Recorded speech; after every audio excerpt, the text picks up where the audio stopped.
This is Dexter Robinson, Entrepreneurship 640, and I have today with us Brandon Hairston. He's the manager for Williams Scotsman for strategy and analytics. Hey, Brandon, how are you doing today? I'm doing well, Dexter. How are you doing? Good. So, the first thing I just kind of wanted the listeners to know, just tell us a little bit about yourself, your educational background, and some of your professional experience. Okay, so educational background. I went to undergrad at University of North Carolina in Chapel Hill. Uh, Studied political science and economics. Um, Based on kind of my life, actually worked full time for most of undergrad in retail. After graduating, um, my pre-business school career, as I'll talk about in a second, was mostly spent in retail banking and also in wealth management. I do have an MBA in finance from Harvard University, which I received in 2014. And since then, I have been working in corporate finance and corporate strategy. Cool, cool, cool. So, tell us a little bit about William Scotsman, your title, and your role within the company. Okay. Yeah, so Williams Scotsman is actually the largest player in the modular space industry in North America. We recently just announced a $1.1 billion acquisition.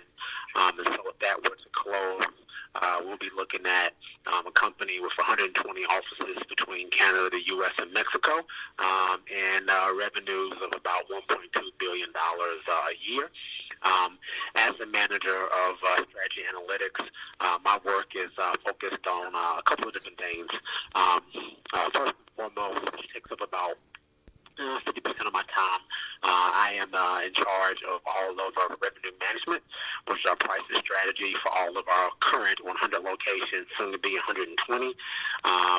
And I also am in charge of all of the executive ad hoc analysis, analytics for all of the commercial lines of business, and I work on M&A activities. It's quite a bit of stuff you're working on, man. Yeah, so my job scope has expanded quite a bit the 2 years that I've been here. Nice, nice, nice. So, as it relates to strategy, what are some of the key elements that you consider or need prior to devising a plan? Yeah, so the company has been very aggressive in my time here, and especially in the last 8 months or so. So the company for spent 10 years under private equity ownership. That came to an end at the end of September of last year.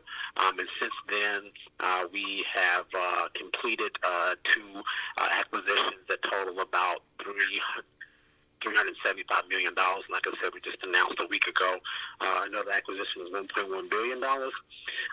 So the key things of how things work, given all the aggression right now, is our CEO, Brad, made it really clear that he wanted to double the business in 3 years maximum. He'd prefer to do it in 1 to 2.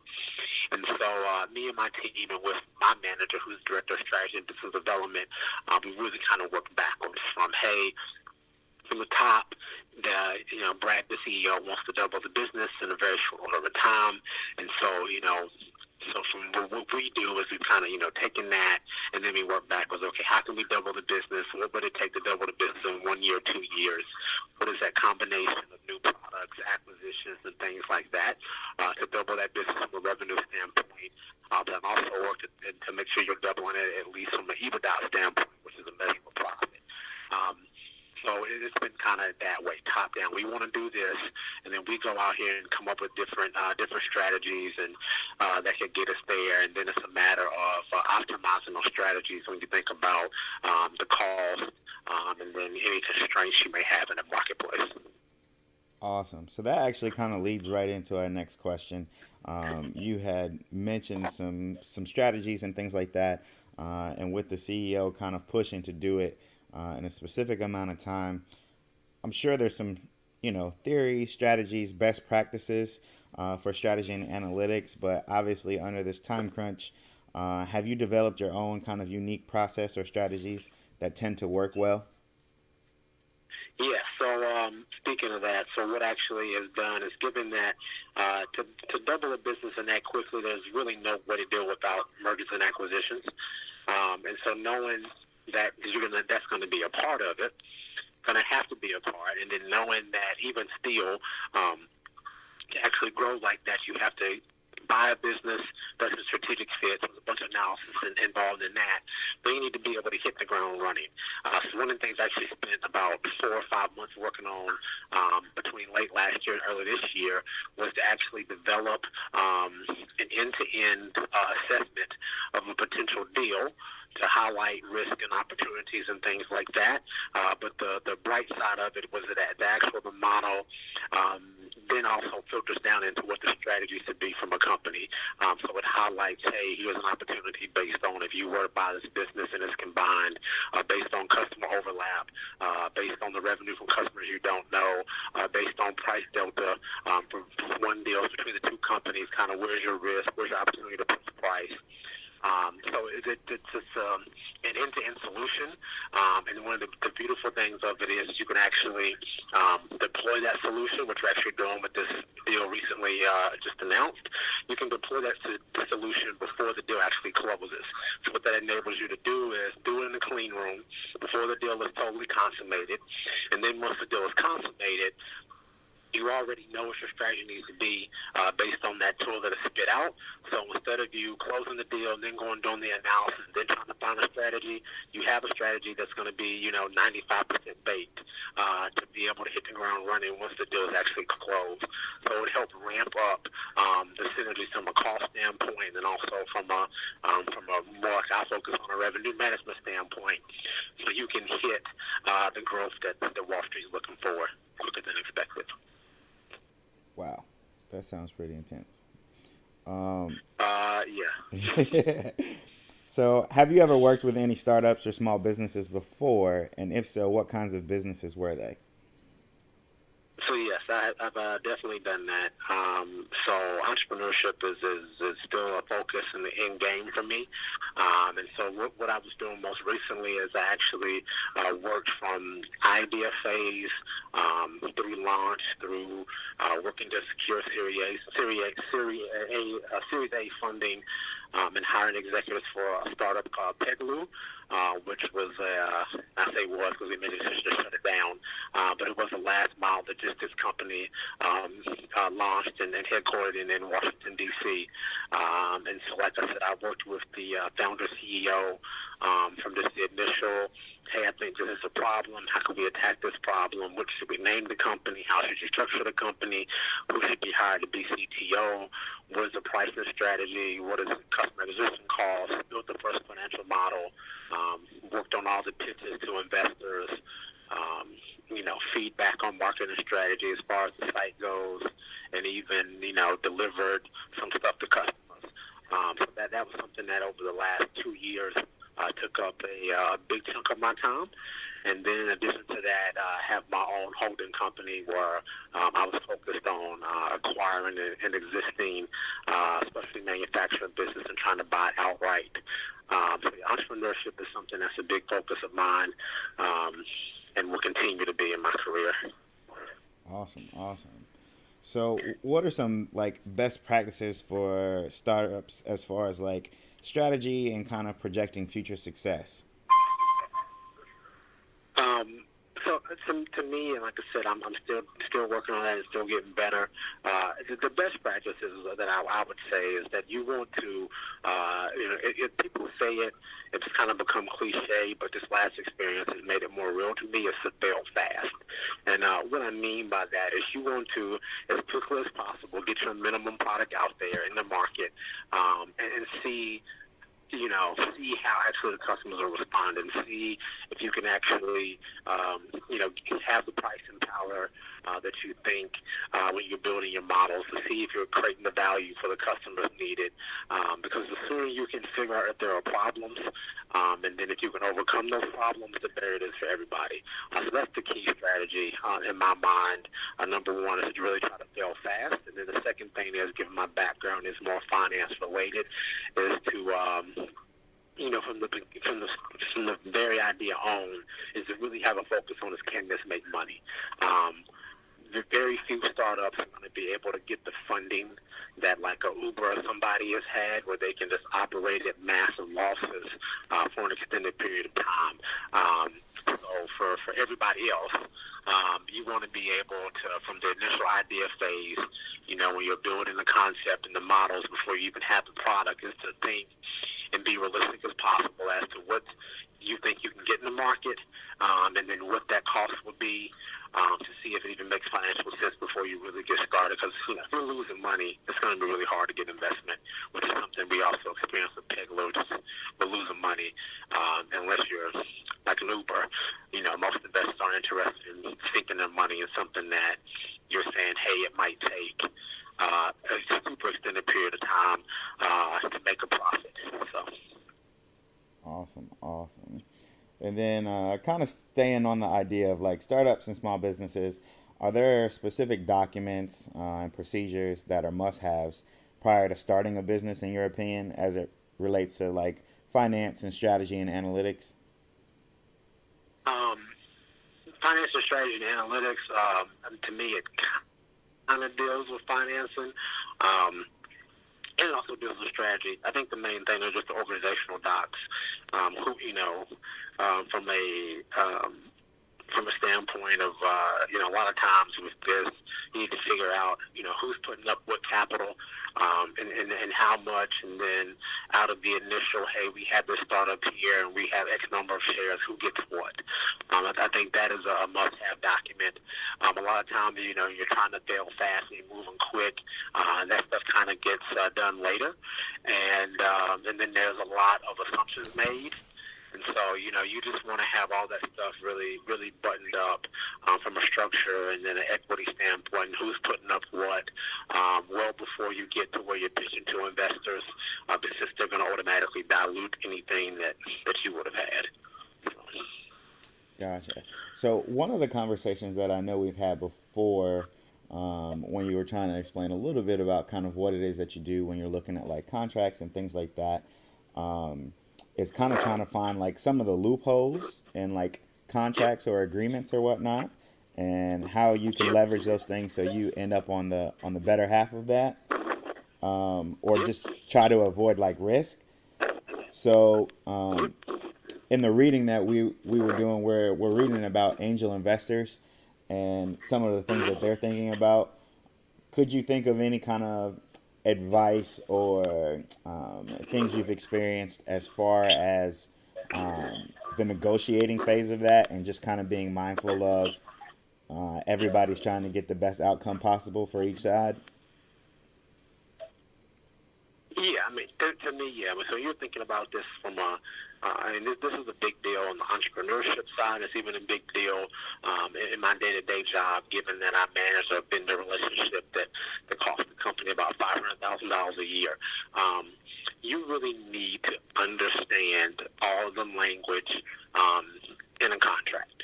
And so one of the main things that I tell people to do is, I'm not an attorney, but, before you even get the attorneys involved, you want to have some, because they're expensive. You want to have the best non-legal understanding you can of that contract. Where, like I said, whether it's you have some type of document where you're setting up with an angel investor, whether you're in a corporation and you're dealing with vendors.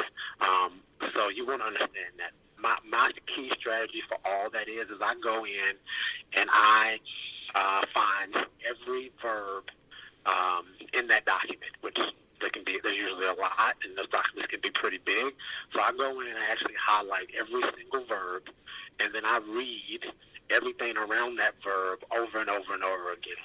Because my experience has found is that really is where the nitties and the gritties are, is around those verbs, because that's really outlining who does what, who has this responsibility, and what can happen in these different scenarios. So that's what my strategy is to really look at those look for all those verbs, and then read the stuff around it and do my best job from the Google and just past experience to kind of understand things, because I want to be be able to have a more tailored and focused conversation with attorneys because they are expensive. And then I want to also use that as an opportunity to try to find something where I might be able to gain an advantage. So that's how I think about it. The documents always, times change, the documents always change, but to me, as long as you get an understanding of where those verbs are, those action words, and understand what's around them, that to me is the best practice. Awesome. That is a great tip to take away, I think.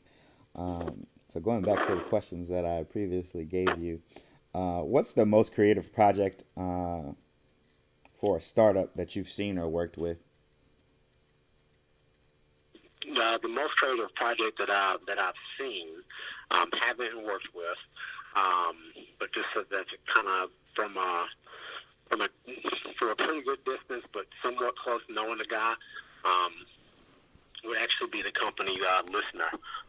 So Listener is a tech startup, co-founded, and the leader is Rodney Williams, who was a Howard MBA alum, and also an ex-P&G, or like me, he's actually winded up at P&G, which is it is a sound auto tech startup. To where basically, they have proprietary, how you say that, technology and patent to where it basically replaces Bluetooth, where you can actually mobilize like any type of device for their platform, and you can just send information, via sound and do all these different things. And when it first started out, it was just like, oh, hey, we can use this to market, special promotions at outdoor concerts. That's kind of where they started. And to now, he has a partnership with Jaguar Range Rover, partnerships with Rock Nation. They're moving into fintech with it. So that is by far and away. He's been on the cover of Black Fortune magazine. His company's made CNBC's top 50 disruptors 3 out of the last 4 years. Wow. And then I still see Rodney. We talk occasionally. Not involved, but knowing a little bit, knowing the guy. That is the coolest thing that I've been able to witness / know of on the tech scene. Awesome. And so. And it's LISNR if you want to look it up here. LISNR, Listener. Gotcha. LISNR, Listener. Okay. And then what are some of your like mentors or just people who do amazing work in your professional field? And then if you want to hit on any kind of entrepreneurial things, that'd be great too. To just mention them, Rodney's one of them. As he continued to has blown up, a little harder to get space time with him, but I do all I can. We're in the same city and stuff like that to link up because we're about the same age. We've done some similar things. But to see him go from being in Humber to being in P&G to getting a couple of patents and securing $10 million in investment from Intel, he's one of those gentlemen. And then outside of it, there's a few smaller, but they're really to me medium-sized business owners that I met in my previous pre-MBA career in wealth management. Guys. Like Mr. Jones that I still reach out to and talk to. So yeah, Rodney more on the tech scene, and then a guy like Mr. Jones and a few other individuals that Mr. Wallace that I reach out to, who are gentlemen who have built what is to me sizable wealth just by buying small companies here and there and putting them together and continuing to, market the businesses, find cost savings, and just, build a entrepreneurial and a financial legacy for their families. So that's the main thing for me. Awesome. And then just kind of stay up to date, kind of what resources do you use, tips, techniques, strategies, trends, to kind of keep yourself abreast of new trends and kind of what's going on day to day? So for me, it's just a few things. A lot of reading. I make sure that I read the journal pretty much every day. I mean, I read it no matter what. I look at the key sections. So the Wall Street Journal, Bloomberg is a big thing, and then I also look at stuff like Angels List. I go and see what's on there. There's a lot of startup information there.